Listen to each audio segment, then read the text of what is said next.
Bismillahirrahmanirrahim. Assalamualaikum warahmatullahi wabarakatuh. Sahabat Alkisah yang beriman, zaman ini sudah tak lagi bersahabat dengan baik. Banyak terjadi kehancuran dan ketegangan di dunia. Dunia semakin tak menentu. Kita tak bisa berdiam diri dengan tenang. Kehancuran, kegundahan, ketidaknyamanan, dan adanya ketidakadilan membuat hidup ini terasa sesak. Bahkan, kita sendiri takut untuk menikmati hidup. Dan kini marak orang-orang yang tak berperi kemanusiaan mengincar nyawa dan kehormatan kita. Semua itu terjadi karena merebaknya fitnah di akhir zaman, di mana Rasulullah Shallallahu Alaihi Wasallam telah memberi peringatan tentang fitnah-fitnah ini. Seperti apa fitnah yang terjadi di akhir zaman, seperti yang diperingatkan Rasulullah Shallallahu Alaihi Wasallam.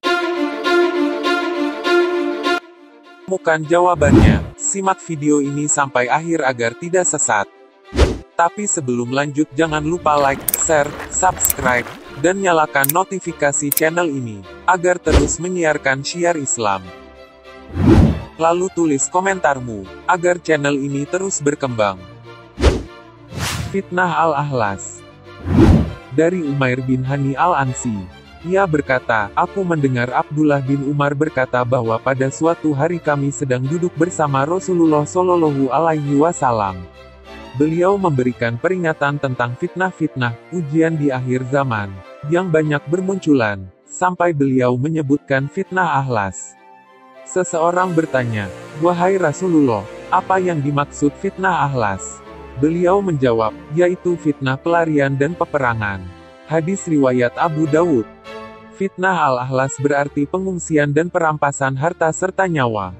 Tentang realita fitnah al-ahlas ini, sebagian ada yang berpendapat bahwa ia sudah terjadi semenjak zaman para sahabat, di mana Al-Faruq, Umar bin Al-Khattab merupakan dinding pembatas antara kaum muslimin dengan fitnah ini. Sebagaimana yang diterangkan Nabi Shallallahu Alaihi Wasallam ketika beliau berkata kepada Umar, sesungguhnya antara kamu dan fitnah itu terdapat pintu yang akan hancur. Hadis riwayat Bukhari dan Muslim. Sebagaimana kita ketahui bahwa Umar bin Khattab wafat dengan cara dibunuh, maka hancurlah pintu itu, dan fitnah ahlas kini melekat pada tubuh kaum muslim. Setelah itu terjadilah pembunuhan Utsman bin Affan, pembunuhan Ali bin Abi Thalib, perang Siffin, perang Jamal, pembunuhan Husain bin Ali bin Abi Thalib dan seterusnya, hingga saat ini di mana peristiwa-peristiwa tersebut memakan korban yang banyak, dan harta yang tidak sedikit. Fitnah Al-Sara.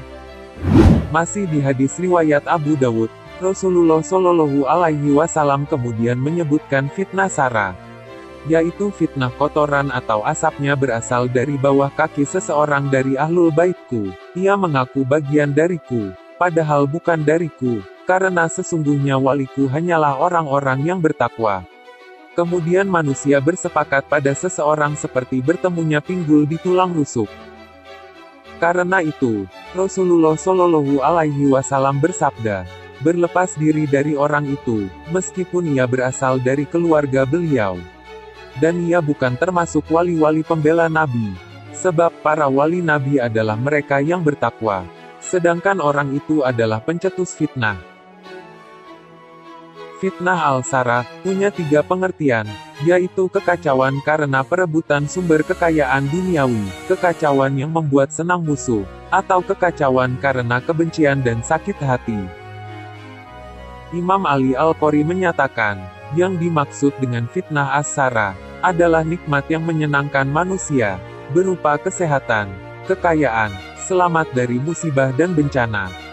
Fitnah ini disambungkan dengan sara, karena terjadinya disebabkan oleh kemaksiatan, karena kehidupan yang bermewah-mewah, yang hal tersebut menyenangkan musuh, dalam artian umat Islam jadi terlena dengan kehidupan tersebut. Sehingga apabila agamanya dihina, tidak ada sedikit pun terdetik di hatinya, untuk membelanya. Jika dirinya, keluarganya dihina, golongannya atau benderanya dihina, ia akan cepat naik darah. Akan tetapi jika pada gilirannya Allah dan Rasul-Nya dihina, Islam dihina dan dilecehkan, banyak darah kaum muslimin yang tertumpah sia-sia, ia diam 1000 bahasa.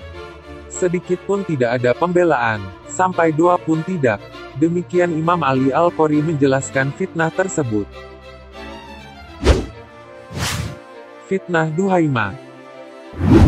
Masih di hadis riwayat Abu Dawud, Rasulullah Shallallahu Alaihi Wasallam selanjutnya menyebutkan fitnah Duhaimah, yang tidak membiarkan ada seseorang dari umat ini kecuali dihantamnya.